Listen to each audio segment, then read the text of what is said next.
سر یہ کیا ہوا 164 اور کا بیان ہو گیا، آپ لوگوں کو پتہ بھی نہیں ہے؟ دیکھیں 164 کا بیان ہو نہیں سکتا کہ جب تک وہ ملزم موجود نہ ہو جس کے خلاف سٹیٹمنٹ آ رہی ہے، اور جب تک اس کا وکیل موجود نہ ہو۔ ایسا 164 کی سٹیٹمنٹ کی کانسٹیٹیوشنل اینڈ لیگل ویلیو کوئی نہیں ہوتی۔ یہی سی آر پی سی کا تقاضا ہے اور یہی سپریم کورٹ کی ججمنٹ ہے۔ بلکہ آپ کو یاد ہوگا قاضی فائزہ صاحب نے جو ججمنٹ دی ہے حدیبیہ پیپر مل کیس میں، اس میں اسحاق ڈار صاحب کا 164 کی سٹیٹمنٹ کا ریفرنس ہے، لیکن کہا گیا کہ جب تک وہ ملزم موجود نہ ہو یا ان کا وکیل دونوں موجود نہ ہوں اور ان کو جرح کا حق نہ دیا جائے تو ایسی 164 کی سٹیٹمنٹ کی کوئی قانونی حیثیت نہیں ہے۔ اور ان کی بدنیتی دیکھیں پراسیکیوشن کی، اس دوران جب کہ ضمانت کا کیس چل رہا تھا اور اس کے بعد اسلام آباد ہائی کورٹ میں وہ پٹیشن پینڈنگ ہے، آج تک 164 کی سٹیٹمنٹ کا نہ انہوں نے ذکر کیا، نہ انہوں نے پیش کی، نہ اس کے اوپر ریلائنس کیا کہ جناب ہمارے پاس 164 کی سٹیٹمنٹ ہے۔ اور دوسری بات آپ دیکھ لیں، اعظم خان 34 دن اغوا رہا، ایف آئی آر کاٹی گئی، اور اس کے بعد جب آیا تو جناب پتہ چلا، یہ اخباری خبروں کے ذریعے پتہ چلا یا میڈیا کے ذریعے پتہ چلا کہ جناب 164 کی اس نے سٹیٹمنٹ دی تو اس کی جان چھوٹی۔ تو بدقسمتی سے پہلے ہوتا تھا اغوا برائے تاوان، اب ہوتا ہے اغوا برائے بیان۔ تو اگر یہ طرز عمل ہوگا تو اس طریقے سے ہم کیسے انصاف کا تقاضے پورے کر سکیں اور یہ کہہ سکیں کہ اس کی جو اوپینین ہے وہ انڈیپینڈنٹ ہے؟ سر ہمایوں دلاور پر بھی اعتماد نہیں، ذوالقرنین پر بھی اعتماد نہیں، چیف جسٹس اسلام آباد ہائی کورٹ پر بھی اعتماد نہیں ہے، تو پھر آپ کے پاس آپشن کیا ہے اور کس سے رجوع کریں گے؟ دیکھیں پہلی بات تو یہ ہے کہ اسلام آباد ہائی کورٹ میں 8 یا 9 ججز ہیں، ٹھیک ہے، کسی بھی جج کے پاس لگا دیں۔ آخر جس کے اوپر ہمارا اعتراض ہے کہ وہ کیوں سنتا ہے؟ آپ نے ہمایوں دلاور کے بارے میں تو اب اسلام آباد ہائی کورٹ کے اسی چیف جسٹس نے جو ہمارے خلاف متعصب ہیں اس نے خود آبزرویشن دے دی کہ یہ غلط فیصلہ ہے، اور اس نے ون سائیڈڈ کیا، ہائی کورٹ کے فیصلوں کو بھی نہیں مانا، سپریم کورٹ کے فیصلوں کو بھی نہیں مانا۔ مجھے بتائیں آج پوری دنیا میں ذوالفقار علی بھٹو کے خلاف جو جوڈیشل مرڈر ہوا اس کو کوئی تسلیم نہیں کر رہا، تو آخر وہ کمپرومائز ججز تھے نا جنہوں نے، بلکہ بعد میں ایڈمٹ کیا۔ نسیم حسن شاہ صاحب نے کہا ہاں ہمارے اوپر بہت پریشر تھا، ہمیں نوکری کرنی ہوتی ہے، بڑی مجبوری تھی، تو ہم نے کہا کہ ایک غلط فیصلہ کر دیں۔ تو مجھے بتائیں اگر یہ حالات ہوں گے تو ایک ایڈیشنل سیشن جج یا ایک ہائی کورٹ کا جج کیوں کمپرومائز نہیں ہو سکتا؟ تو اس لیے ہمیں چاہیے انصاف نہ صرف ہو بلکہ ہوتا ہوا نظر آنا چاہیے۔ چیف جسٹس آپ پاکستان فائزہ کے پاس جا رہے ہیں آپ، یا انتظار کریں گے کہ پہلے ادھر سے سزا ہو جائے پھر جائیں گے؟ نہیں ہم جا رہے ہیں انشاءاللہ۔ کب جا رہے ہیں؟ جلدی جا رہے ہیں۔ سر یہ بتائیں کہ پی ٹی آئی فیض آباد دھرنا سے کیوں وڈرا ہوئی ہے؟ پی ٹی آئی فیض آباد دھرنا کو تو میں نے کہا امپلیمنٹ کریں، آپ اگر موجود تھے تو میں نے وہاں ریکویسٹ کی کہ اس کی ایگزیکیوشن ہم چاہتے ہیں، جو رپورٹ ہوا میں اس پہ آ رہا ہوں، ایگزیکیوشن ہم چاہتے ہیں، میں نے یہ ریکویسٹ کی۔ کیوں؟ اس کے اندر اسپرٹ کیا ہے کہ تمام آئینی ادارے اپنے اپنے حدود میں رہ کر کام کریں، اور جو اپنے حلف کی خلاف ورزی کرے گا اس کے خلاف قانون کے مطابق ایکشن ہونا چاہیے۔ یہ ہے اس فیصلے کی تھیم۔ ہم کہتے ہیں اس وقت تو تھا ہی تھا، لیکن آج جو جرائم کی اتنی بڑی ایک لسٹ ہے، اور وہ لوگ جو اپنے حلف کی پاسداری نہیں کر رہے، لوگوں کو اٹھا رہے ہیں، عدالتوں میں پیش نہیں کر رہے، ظلم و زیادتی ہو رہی ہے، جبر اور خوف کی فضا ہے، تو اس پہ تو عمل درآمد ہم چاہتے ہیں۔ لیکن جو آپ نے کہا نا ریویو کیوں ودرا کیا، ریویو اس کے خلاف نہیں تھا، ریویو تھا ایک آئی ایس آئی کی، اس کے اندر رپورٹ ہے، اس میں علی ظفر صاحب پیش ہو رہے ہیں اور میں نے ان سے پوچھا بھی ہے اور انہوں نے بتایا بھی ہے۔ اس میں آئی ایس آئی کی رپورٹ میں لکھا ہوا ہے پی ٹی آئی کے کوئی ایک علماء ونگ تھا جس نے اس تحریک لبیک کو سپورٹ کیا تھا، اس رپورٹ کی آبزرویشن کی حد تک اس کو ایکسپنج کرانے کے لیے آئے تھے، جو کہ اب انفرکچرس ہو گئی ہے، وہ میرا خیال علماء ونگ بھی نہیں رہا، ان کے لوگ بھی نہیں رہے، اور وہ اس کا اب کوئی پرپز نہیں ہے، کیونکہ 4 سال پہلے یہ آئی تھی، اور یہ بھی ریویو نہیں تھا، پرمیشن ٹو ریویو تھا کہ ہمیں درخواست دی کہ ہمیں ریویو کرنے کی اجازت دی جائے، only to the extent of report of I S I, تو وہ لہٰذا اب انفرکچرس ہو گئی ہے تو ہم نے کہا وِدرا کریں۔ ریٹرن میں کیا جمع کرا رہے ہیں آپ لوگ اس کیس میں؟ میرا نہیں خیال کہ اس میں ہم کو ریٹرن میں جمع کرائیں گے۔ اچھا درست ہے۔ یہ بتائیں کہ نگران وزیر اعظم صاحب جتنے بھی 5 دن کے لیے گئے تھے، ماشاءاللہ 16-17 دن ہو گئے وطن واپسی کے لیے، فضائیں جو ہیں وہ تڑپ رہی ہیں، جتنے بھی انٹرویو دے رہے ہیں ایسا لگ رہا ہے کہ عمران خان صاحب سے جتنا متعلق فیصلہ کرنا ہے وہ میں نے کرنا ہے، اور نواز شریف کا جب سوال آ جائے تو اس کا فیصلہ عدالتیں کریں گی۔ یہ اس بیہیویئر کے بارے میں کیا کہتے ہیں آپ؟ دیکھیں کاکڑ صاحب مریم نواز سے شہباز شریف سے طے کر چکے تھے کہ میں نے پی ایم ایل این میں شامل ہونا ہے، لیکن طاقتور طبقوں اور حلقوں نے شاید ان کو کہا کہ نہیں آپ کو تو ابھی ہم نے پرائم منسٹر بنانا ہے، تو وہ پیچھے ہٹ گئے، اور جب وہ پیچھے، ان کی تو پریس کانفرنس بھی طے تھی تو وہ پیچھے ہٹے، لیکن وہ مسلم لیگ نون کی بی ٹیم کے طور پر کام کر رہے ہیں. ان کے اندر تمام منسٹرز ان کی مسلم لیگ نون کے رکھے ہوئے ہیں، اور پرپز ان کا صرف اور صرف یہ ہے کہ کسی طریقے سے ان کو فیسیلیٹیٹ کیا جائے. اور وہ جو ورلڈ ٹور پہ چلے گئے ہیں، ان سے پوچھا جائے کہ ورلڈ ٹور آپ کو کرنے کی اجازت کس نے دی؟ آپ کتنے لوگوں سے ووٹ لے کر آئے ہوئے ہیں؟ آپ کا کام ہے صرف فیسیلیٹیٹ کریں for the purpose of holding free and fair elections. آپ کا تو اور کوئی کام ہی نہیں ہے. آپ وہ میجر پالیسی ڈیسیجنز کر رہے ہیں. آپ نہ چیف جسٹس ہیں، نہ آپ جج ہیں، نہ آپ الیکشن کمشنر ہیں. آپ کہہ رہے ہو عمران خان کے بغیر بھی الیکشن ٹھیک ہوگا، آپ کہہ رہے ہو پی ٹی آئی کے بغیر بھی الیکشن ٹھیک ہوگا. لیکن یہ ان کی بدنیتی کو ظاہر کرتی ہے، ان کی پارشلٹی کو ظاہر کرتی ہے، ان کی جانبداری کو ظاہر کرتی ہے، اور یہ ساری چیزیں رجسٹرڈ ہو رہی ہیں. لیکن عوام ان کو ریجیکٹ کر چکی ہے.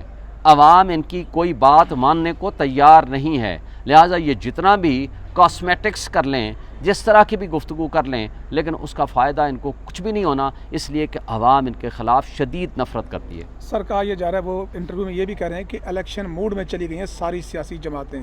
تو کیا لیول پلینگ فیلڈ جو ہے وہ پی ٹی آئی کے لیے موجود ہے؟ کیا آپ لوگ ذیلی سطح پر، مقامی سطح پر کنونشنز کر رہے ہیں آپ کے ورکرز ایزیلی؟ دیکھیں ہمارے پاس تو فیلڈ ہی نہیں ہے. آپ نے کرک میں دیکھ لیا نا کیا ہوا. یعنی اے این پی اور تمام لوگ اپنے جلسے کر رہے ہیں. اگر پی ٹی آئی کے لوگوں نے کہا کہ ہم جلسہ کرنا چاہتے ہیں، ان کے اوپر فائرنگ ہوئی ڈائریکٹ، اور ان کے شیلنگ ہوئی، ان کے خلاف پرچے ہوئے، ان کو اٹھا کے لے گئے. اس سے فیلڈ کو تو چھوڑیں. مجھے بتائیں صداقت عباسی کدھر ہے، عثمان ڈار کدھر ہے، شیخ رشید کدھر ہے؟ ہمیں تو عدالتوں تک رسائی نہیں دی جا رہی. ہماری خواتین کو عدالتوں نے 5 مہینے بعد آ کر کے ضمانتیں دیں، ان کو پھر اٹھا لیا گیا. ہمارے جو صدر ہیں پی ٹی آئی کے، وہ 15 دفعہ عدالتوں نے ضمانتیں دیں، ان کو پھر ابھی تک رہائی نہیں ملی. تو اگر یہ تو لیول پلینگ فیلڈ تو دور کی بات ہے، ہمیں تو فیلڈ ہی نہیں مل رہا. اور اس کے باوجود کہ وہ سارے مخالفین اور ساری طاقتیں مانتی ہیں، the only largest political party, اور فیڈریشن کی واحد علامت عمران خان ہے. اگر آپ فیڈریشن کی علامت کو اس طرح ایلیمینیٹ کرنے کی کوشش کریں گے تو اس کا نقصان ملک کو ہوگا، ملک کی فیڈریشن کو ہوگا، ملک کی اکائیوں کو ہوگا، نیشنل سیکورٹی کو ہوگا.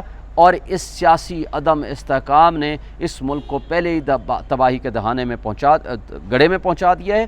تو ہمیں اس کے نکلنے کا واحد راستہ فری اینڈ فیئر الیکشن ہے اور سیاسی استحکام ہے. کیونکہ اگر وقت سے پہلے آپ الیکشن کو متنازع کر دیں گے، اس کی کریڈیبلٹی کو متاثر کر دیں گے، تو پوری دنیا آپ کے اوپر بھروسہ نہیں کرے گی. اور چیئرمین پی ٹی آئی کی مقبولیت، آپ نے وہ جو سو کارڈ گیلپ رپورٹ آئی ہے، میں اس کو سو کارڈ اس لیے کہتا ہوں، میں بھی اس کو نہیں مانتا جس طرح کی وہ رپورٹس آئی ہیں. لیکن ہم چلیں for the time being, minimum بھی ہم آپ کو کہیں، پوری عوام کی 70% آبادی آج بھی وہ ایک ہی شخصیت کو پسند کرتی ہے، اس کے نظریات سے متفق ہے. وہ واحد شخص ہے عمران خان اور پی ٹی آئی. توشہ خانہ کے ذریعے آپ نے بولا، توشہ خانہ نے تو آپ سب کے پول کھول دیے ہیں ماشاءاللہ. ہمارے خلاف تو الزام صرف یہ ہے نا کہ آپ نے وہ ڈیکلیریشن پراپر نہیں کی، ٹیکس اتھارٹیز کے پاس کر دی، لیکن آپ نے جو الیکشن کمیشن کے پاس وہ لفظ لکھنا تھا توشہ خانہ، وہ نہیں لکھا. حالانکہ ٹیکس اتھارٹیز کے پاس آپ نے جو اخراجات اور جو آپ کے ریسورسز ہیں دونوں لکھنے ہوتے ہیں، آمدن اور اخراجات. یہاں آپ نے ٹوٹل ایسٹس لکھنے ہوتے ہیں، اس کے لیے کنڈیشن مسٹ نہیں تھی. لیکن جن لوگوں نے توشہ خانہ سے غیر قانونی گاڑیاں لیں، جنہوں نے جرم کیا اور نیب لا ترمیم کر کے ان مقدمات کو اپنے آپ کو ختم کرا لیا، جس میں مریم نواز نے گاڑی لی. آپ نے منصور خان کے پروگرام آپ نے دیکھ لیا اور کہتی اچھا یہ میں نے بھی لی تھی. اور آپ نے نواز شریف نے گاڑی لی جو کہ نہیں لے سکتے تھے انڈر دی لا، جس نے قانون کے مطابق کوئی بینیفٹ لیا، کوئی تحفہ لیا، پیسے جمع کرائے اور پھر اس کی پراپرٹی ہے وہ اس کو بیچے، اپنے پاس رکھے، وہ کسی کو دے، وہ آگے گفٹ کرے، اس کو آپ نہیں پوچھ سکتے. لیکن جس شخص کو جو اتھارٹی نہیں ہے لینے کی، وہ ہیں گاڑیاں. آصف علی زرداری نے 3 گاڑیاں لی، یوسف گیلانی نے 1 لی، ایک نواز شریف نے لی، ایک مریم نواز نے لی جو آتھورائزڈ ہی نہیں ہے، پبلک آفس ہولڈر ہی نہیں تھی، وہ لے ہی نہیں سکتی تھی، لیکن اسے بھی لے لی.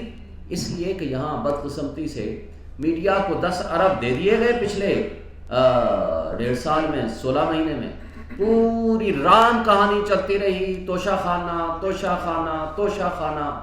پتہ چلا کہ توشہ خانہ کے جو مجرم ہیں وہ تو سامنے وہ مدعی بن کے بیٹھ گئے، اور جس نے قانون کے اوپر عمل درآمد کیا وہ مجرم بن گیا. اور جس نے 27 گھڑیاں لیں وہ جناب فرشتے ہیں اس ملک میں، اور جس شخص نے گھڑی لی اور اس کو یا جو بھی طائف لیے اس کو قانون کے مطابق ڈکلیئر کیا وہ مجرم بن گئے۔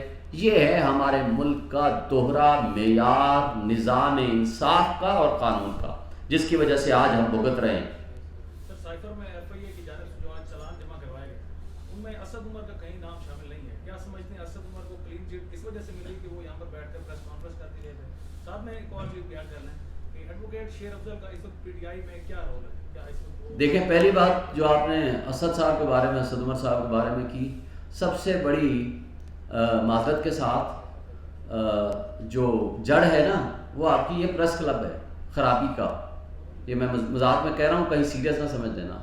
جو اس جہاں پریس کانفرنس کر کے گیا وہ فرشتہ بن گیا، صرف ڈرائی کلین نہیں ہوا، وہ فرشتہ بن گیا، اور جس نے پریس کانفرنس نہیں کی وہ فرشتہ بھی وہ شیطان بن گیا۔ یہ ہے یہاں کا نظام انصاف اور نظام قانون۔ تو اسد عمر صاحب کی ایک پریس کانفرنس کافی نہیں تھی، کیونکہ اب تو ہائی کورٹ کے 2 معزز جج صاحب نے، جسٹس میاں گل حسن نقوی صاحب نے، جسٹس ارباب طاہر صاحب نے، گو کہ لائٹر نوٹ پہ انہوں نے کہا ہم تو 5-5 10-10 دفعہ ضمانتیں آپ کو دے دیں گے، ریلیز بھی کر دیں گے، لیکن اصل آپ کی رہائی تب ممکن ہوگی جب جاؤ پریس کانفرنس کرو۔ یعنی پریس کلب ہی وہ واحد راستہ ہے اپنے آپ کو کلیئرنس دلانے کا اور ایکوٹل کرانے کا۔ اس لیے کہ نہ اس کے لیے جج کی ضرورت ہے، نہ گواہ کی ضرورت ہے، نہ قانون کی ضرورت ہے، نہ کسی اور سسٹم کی ضرورت ہے، اس لیے آپ کے پاس آ گئے۔ آپ نے جو بات کی، دیکھیں ہمارے ہاں پی ٹی آئی سب سے بڑی پولیٹیکل پارٹی ہے اس وقت، اس میں کوئی شک نہیں، ہمارا مخالف بھی اس بات کو مانتا ہے۔